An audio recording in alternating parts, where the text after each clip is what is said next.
J'étais interpellé par plusieurs personnes concernant l'aide humanitaire qui rentre à Gaza. Et les gens se demandent, est-ce que c'est réellement, est-ce que c'est vraiment l'aide arrive ou pas? C'est une question qui est fondamentale. La réponse est oui, l'aide arrive, mais avec des difficultés, avec des retards, avec des obstacles. Soyons clairs à ce niveau-là, et c'est pas évident, c'est pas facile. Pour moi, il y a pratiquement deux obstacles qui sont vraiment essentiels. Le premier obstacle, c'est tout ce qui est paperasse, administration, autorisation. Il faut être vraiment donc agréé, il faut être apprécié par les autorités égyptiennes, principalement le croissant rouge égyptien. Sinon, personne ne peut donc envoyer de l'aide. Une fois dépassé cet obstacle qui est vraiment purement administratif, il y a le deuxième obstacle qui est purement aussi logistique. Auprès de la frontière Rafah, lorsqu'un camion arrive, il sera orienté directement vers l'autre frontière, vers le passage, le traversé de Karam Abou Salim, qui est israélien. Et là, donc, le camion se fait contrôler, fouiller pour qu'il passe ou qu'il ne passe pas. Donc, on ne sait jamais est-ce que le camion va passer ou pas. De l'autre côté, il y a donc des camions palestiniens qui doivent récupérer la marchandise. Donc, ça veut dire un camion égyptien ne peut pas rentrer donc en Palestine. Et par conséquent, toute la marchandise qui est sur le camion égyptien doit être transférée vers le camion palestinien.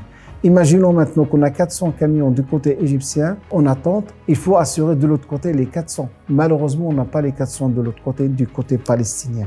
Et par conséquent, il y a un retard qui est énorme, d'une semaine, de 2 semaines, voire 3 semaines. Alhamdulillah, Karama Solidarité, donc on avait déjà envoyé 3 camions le mois passé. Ils sont arrivés après 3 semaines de retard. 3 semaines de retard, ça veut dire un camion qui est donc stocké en attente avec 2 personnes à charge. Ça veut dire que les frais qui sont vraiment donc estimés au départ, ils ne sont pas donc toujours les mêmes.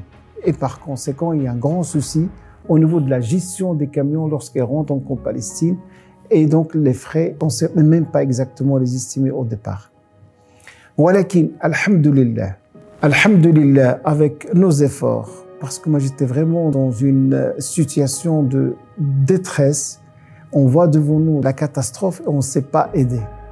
Mais alhamdoulilah, avec l'effort qu'on a fait, on a trouvé donc un partenaire solide qui a une délégation en Égypte et qui a toute une infrastructure à Gaza qui peut assurer l'acheminement donc de toute aide et qui a récupéré donc à Gaza les coûts alimentaires et qui a déjà donc distribué parce qu'il est déjà opérationnel sur le terrain.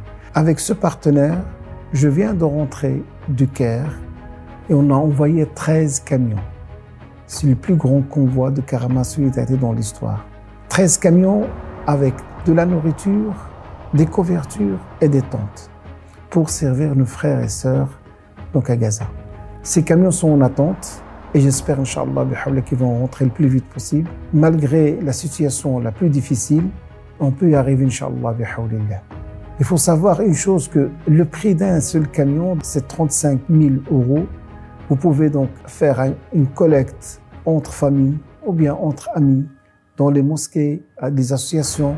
Karama Solidarité est ouvert à tout ça et on est prêt donc à vous aider pour apporter votre soutien à nos frères et sœurs à Gaza.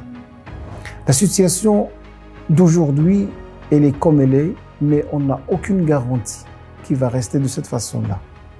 Peut-être qu'il y aura des difficultés, peut-être l'interdiction de rentrer via donc Ma'bar Rafah ou bien la frontière, mais nous, on est déterminés à rester et à apporter de l'aide jusqu'au bout, Inch'Allah, bihawlillah. Barakallahu fikum wa taqabbalallahu min al-jami'.